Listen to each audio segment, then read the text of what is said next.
Ini udah merdeka belum, Hai Pak? Sebenarnya sih kalau secara fisik mungkin katanya udah kali ya. Tapi sih sebetulnya pada kata itu kita itu ya belum merdeka gitu. Lah terus kenapa pada lomba? Nah, itu realitas di masyarakat tuh kayak gitu. Jadi apa? Melihat fisik doang gitu kan. Karena penjajah nggak ada, dikiranya udah merdeka. Iya, padahal mah belum. Aslinya kan cuma ganti gaya penjajahan, kolonialisme ya, new imperialisme. Cuma karena udah jadi budaya dan nggak menyentuh sampai ke pemikiran, sampai nggak detail ngeliat fakta yang terjadi. Ya buktinya abis 17-an ya kan, malah ada kerusuhan. Ya kan, gimana? Terus masih bulan Agustus ya? Betul. Terus apa yang dibilang merdeka gitu kan? Terus kita euforia lagi. Dengan apa? Iya, terima kasih. Dengan banyak bikin acara-acara yang sama sekali nggak mengenang jasa pahlawan.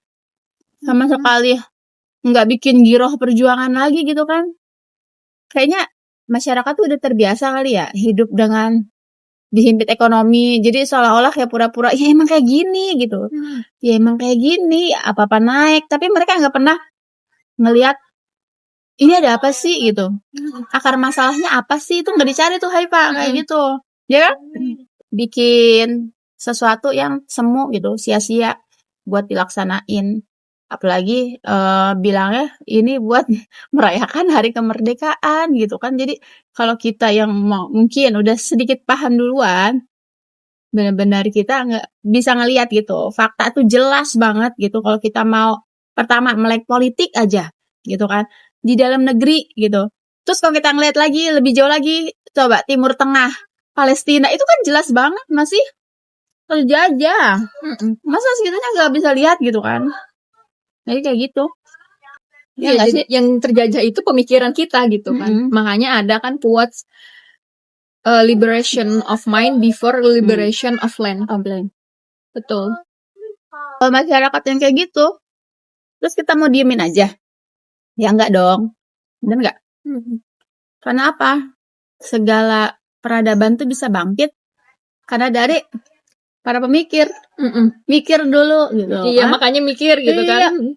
Sekalipun bisa penaklukan dengan cara militer ya, sebagaimana Zionis ya. Tapi Zionis sendiri aja takut sama perang pemikiran. Coba dah. Kalau kita di akun sosial deh ngomongnya, itu akun-akun pada syahid juga, Hai Pak. Iya, sama akun aku juga ada. Aku udah syahid. Udah gugur di medan perang. Jadi emang penjajahan secara senjata tuh ya jelas di Timur Tengah gitu kan, dor-der-dor dengan rudal balistik. Tapi ini di Indonesia apalagi yang netizennya aduh luar biasa. Itu perang pemikiran berasa banget. Makanya kalau kita hari ini banyak banget ya nulis apapun di sosial media, terus kita dapat baik pertentangan nih dari para buzzer atau dari orang deket kita, itu berarti memang penjajahan pemikiran tuh udah deket. Hati-hati gitu. Kalau misalnya ada kita ya atau teman kita lah, Islam itu nggak boleh loh gitu kan diterapi atau segala macamnya. Itu memang udah kena propaganda. Penjajahan tuh bukan dengan senjata doang gitu loh, Hai Pak, maksudnya. Iya, umat biar paham gitu. Karena senjata kita sekarang ya sosial media kan, kamera untuk ngasih tahu kebenaran dan fakta. Maka sekarang itu kan banyak buzzer-buzzer pemerintah kan. Memang perang pemikiran itu hari ini kental gitu di sosial media. Tapi kalau orang yang dia itu sosial medianya ngikut filter-filter yang ya receh ya, mohon maaf. Misalnya cuma tentang ya kalau sekarang kan di rumah tangga ya, dia tuh lebih senangnya ngeliatin apa sih kehidupan ya ibu-ibu lainnya yang dia itu ya fokusnya ngurusin rumah aja, itu aja yang dibicarain dalam kontennya. Bukan nggak boleh ya, tapi jadi memalingkan umat gitu loh, Haifa, dari fokusnya. Seharusnya mereka ngelihat kehidupan tuh seperti apa secara jernih, secara menyeluruh. Jadi nggak individualis. Ya emang sekarang gitu, apalagi mohon maaf yang pro-pro gitu kan. Misalnya FBI Pro ya. Ya, itu kan dapat gaji ya. Itu kan salah satu senjata juga sebenarnya. Senjata penyerangan pemikiran biar kita dilalaikan, biar kita enggak fokus gitu.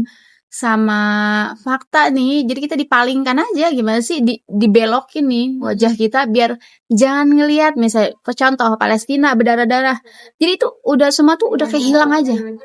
Dia sibuk sama ya memang di Indonesia susah kan, nyari kerjaan susah, bahkan banyak PHK gitu kan.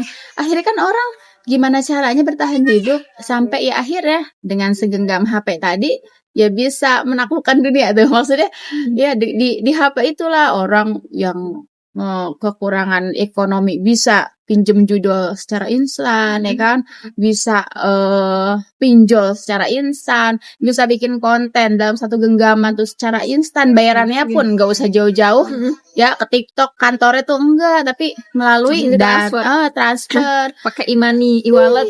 Iya, dengan apa namanya tuh itu Muslim itu udah kayak robot ngikutin tren, ngikutin segala yang viral di sosial media tanpa dia tuh nggak tahu jati diri dia itu adalah Muslim. Yang namanya Muslim nggak boleh ada contoh lain selain daripada apa yang dicontohkan dalam Islam, syariat Islam. Gitu. Akhirnya udah dipaling dah tuh umat Islam dari cara gaya hidupnya, cara makannya ya kan, makan makanan ya. Itu kan udah banyak yang sebenarnya ya halal tapi belum tentu thayyib. Kesetaraan ya kan? Gender, bilang kesetaraan gender. Padahal laki-laki perempuan ini beda. Dia udah punya, bukannya perempuan lebih rendah atau laki-laki lebih tinggi, tapi dalam Islam itu laki-laki dan perempuan itu punya porsinya masing-masing gitu. Jangan sampai si perempuan itu menabrak batas dia sebagai perempuan, begitu juga sebaliknya laki-laki jangan menabrak batas dia sebagai laki-laki gitu. Tapi di zaman sekarang itu malah perempuan menganggap bahwa saingan. Kalau laki-laki itu begini dia juga harus bisa gitu. Padahal itu bukan begitu maksudnya. Islam itu gini Haifa, menempatkan sesuatu pada tempatnya. Gitu aja kalau Islam itu. Perempuan dia memang kodratnya di rumah. Tapi apakah diharamkan bekerja? Enggak. Karena hukumnya boleh. Hukumnya mubah ya. Mubah untuk membantu ya kan. Tapi kalau di sistem hari ini mah ya kita bisa melihat dari pekerjaannya aja kan. Kita bisa melihat adalah pekerjaan-pekerjaan yang kita udah pakai hijab. Persyaratannya harus dibuka lah. Itu kan menentang daripada apa sih akidah kita, keyakinan kita, aturan agama kita. Ya sebaiknya jangan. Jadi Islam itu kan mengatur seluruh aspek kehidupan, tapi mereka itu seolah-olah memisahkan agama dalam kehidupan, seolah-olah Islam itu nggak boleh ikut andil kayak misalnya dalam kita berpakaian, dalam kita bermuamalah, apalagi bergaul sama lawan jenis dan sebagainya gitu kan, seolah-olah ya udah kamu yang penting sholat, yang penting puasa, udah nggak usah mikirin yang lain, udah kamu zikir aja, kan banyaknya kayak gitu ya. Jadi menganggap agama itu hanya sebagai spiritualitas belaka gitu. Ya cuma spirit doang, spiritual dia dengan hubungan dia dengan Tuhannya aja. Tapi gimana hubungan hablum minannasnya? Ya udah suka-suka kita, kesepakatan antara manusia aja. Allah nggak boleh ikut campur tuh kan gitu. Perang senjata serem banget. Aduh, ternyata yang lebih serem adalah yang lebih serem perang pemikiran, karena pemikiran itu sangat merusak sampai nih ya orang-orang Muslim yang pemikirannya rusak itu tuh mereka nggak sadar kalau mereka tuh udah hancur gitu. Kayak misalnya di zaman sekarang aja kan banyak umat Islam yang sholatnya itu nggak 5 waktu. Kayak misalnya entah dia cuma sholatnya subuh doang, atau misalnya cuma maghrib doang, isya doang gitu. Dan itu tuh udah biasa. Kayak mereka sholat, kadang ada laki-laki yang dia tuh sholatnya cuma 1 pekan sekali, cuma sholat Jumat doang tuh kayak seolah-olah yang penting sholat gitu, yang penting nggak bener-bener ninggalin gitu. Ada yang kayak gitu. Kayak mikirnya tuh karena apa ya? Mereka tuh berpikirnya ya udah sih gitu. Terus karena kan sebenarnya mereka nggak sholat itu kan bukan karena mereka nggak tahu cara sholat kan? Iya. Bukan karena nggak tahu, mereka nggak punya mukena, bukan karena mereka nggak punya tempat untuk sholat kan? Tapi ya memang ada dorongan. Iya, mereka nggak tahu alasan kuat kenapa mereka harus sholat, dan itu berasal dari pikiran kita gitu. Karena kalau pemikiran kitanya bukan pemikiran Islam, makanya percuma. Karena kan kita tuh dari kecil cuma diajarinnya how to, bagaimana caranya sholat, bagaimana caranya wudhu, bagaimana caranya begini begitu, tapi kita tuh nggak pernah diajarin kenapa kita harus sholat sih gitu, alasannya apa, why gitu. Karena itu tuh pertanyaan yang mendasar banget, bare minimumnya umat muslim tuh itu gitu. Akhirnya Muslim nggak paham dengan identitasnya sendiri. Jadi kayak perang pemikiran tuh artinya apa? Pemikiran Islam dibengkok-bengkokin. Jadi nggak boleh, nggak apa-apa kalau sedikit misalnya. Iya, nggak apa-apa sih, cuma segitu doang gitu kan. Ntar dia membawa alasannya dengan alasan yang lebih rasional, logika. Sedangkan kalau syariat Allah udah menetapkan perkara itu udah nggak pakai logika, ya udah sami'na wa ata'na. Kalau Muslim tuh kayak gitu. Tapi orang ini perang pemikiran bikin apa? Orang tuh nggak sadar dia sesat. Orang tuh nggak sadar dia lagi biar ditolong biar nggak sesat, itu yang bikin bahayanya. Bayangin orang nggak sadar kalau dia itu sedang dijajah, itu kan lebih parah berarti Pak. Bukan lebih mending disenjatai, enggak juga sih, kita pengennya aman. Tapi daripada perang pemikiran PS perang senjata, itu lebih bahaya justru perang pemikiran. Tapi ketika Islam itu sesuai fitrah kok. Orang pasti deh, orang nentang banget nih. Tapi dalam hati dia sebenarnya benar sih. Cuma kayaknya dia belum mau menerima itu kayak gengsi. Sebenarnya gengsi. Bako dia yang bikin nggak mau Karena nerima. semua orang punya naluri gitu kan, punya naluri butuh Allah gitu. Coba contoh deh kayak es buah ini. Es buah yang kita makan ini harganya 10.000. Nah, bayangin gak sih dengan es buah harga 10.000 ini, itu tuh hasil dari kebijakan politik sekarang. Oh iya dong. Ini isinya kelapa. Ada air juga. Kelapa itu kan misalnya harga per kilogramnya berapa ya? Aku nggak tahu ya kan. Tapi intinya terus tiba-tiba harganya naik nih, misal jadi 15.000 kan, itu dari kebijakan politik juga. Iya Jadi dong. apa yang kita makan saat ini, Ngaruh banget. bakso, soto, semua yang kita makan, mie ayam, itu ya semuanya bergantung pada politik, bergantung pada sistem pemerintahan kita saat ini. Cuma kebanyakan orang-orang itu cuek aja, yang penting gue bisa makan gitu kan. Yang penting bisa beli. Ya udah, Ada rezeki. kita juga cari uang masing-masing. Padahal ada yang namanya istilahnya itu tone deaf. Tone deaf itu orang yang nggak peduli sama keadaan sekitar dia, nggak kritis, dia apatis terhadap apa yang terjadi sekarang gitu. Karena kan banyak juga teman-teman kita di media sosial, mereka tuh nggak ada speak up tentang apa yang terjadi sekarang gitu. Cuek aja gitu. Nah itu, karena mereka tuh nggak sadar bahwa harga bawang, harga cabai yang mereka beli, harga ayam misalnya atau daging yang mereka beli itu ya semuanya berpengaruh terhadap kebijakan politik sekarang, siapa yang memimpin, sistem apa yang dipakai gitu. Mereka tuh nggak dan mereka nggak sadar. Dan tahu nggak, sebenarnya udah banyak tahu ibu-ibu yang sadar, anak-anak muda yang ngerti, tapi tiba-tiba muncullah skandal artis. Jadi sengaja mereka itu membuat pengalihan isu. Tiba-tiba ada artis ini hamil di luar nikah, tiba-tiba si ini cerai. Berarti media pun sengaja ada media kendaliin juga. Nanti nih pas kita lagi panas-panasnya isu-isu pemerintahan, tiba-tiba muncul nih skandal. Ini cerai sama ini, kayak mereka tuh siapa sih? Kayak kita tuh juga sebenarnya bodo amat, mau dia cerai mau enggak ya itu bukan urusan kita gitu. Jadi digiring opininya gitu. Jadi mereka mengalihkan netizen yang tadinya fokus ke isu pemerintahan, ke isu saat ini yang sedang genting gitu kan. Malah tiba-tiba fokusnya ke artis, malah yang nggak penting dibanding artis gitu. Kayak apaan sih? Berjuanglah di jalan Islam. Al-Islamu ya'lu wa la yu'la. Kalau kita mau memperjuangkan sesuatu, perjuangin Islam.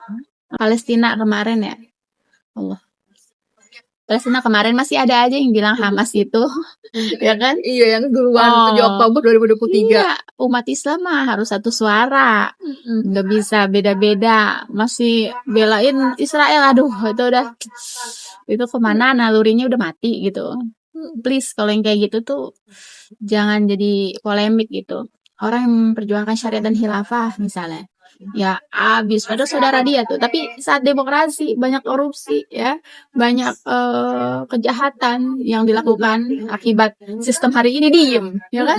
Giliran khilafah warisan Rasulullah loh, yang katanya cinta sama Rasul, uswah kita. Gila demokrasi banyak ngasih seliweran berita kasus. Aduh, lihat dari TV. Gak udah tuh. Itu akibat apa? Sistem khilafah? Bukan. Sistem hari ini. Ya, jadi jangan sampai kita tuh Muslim nggak paham gitu loh. Udah stop gitu. Cara kita hari ini adalah belajar, berpikir kritis, berpikirnya mendasar. Jangan cuman fakta dihukumin. Emang begitu? Ya udah begitu aja. Ya, kita nggak pernah tahu. Kalau ternyata ada sistem nih 1400 tahun yang lalu pernah tegak, ya kan? Islam tuh pernah bangkit gitu loh, pernah berjaya, golden age-nya Islam itu kan. Jadi kalau orang nggak paham sejarahnya, maka dia nggak bisa nentuin masa depan, gitu aja. Dia nggak tahu nenek moyangnya berjuang buat apa. Tahu-tahu emang adanya demokrasi, berjuang deh demokrasi. Itu kan pemahaman keliru ya. gitu. Tidak dibenarkan ya kalau ya muslim ya berjuangnya udah satu paket Islam gitu. Jadi kayak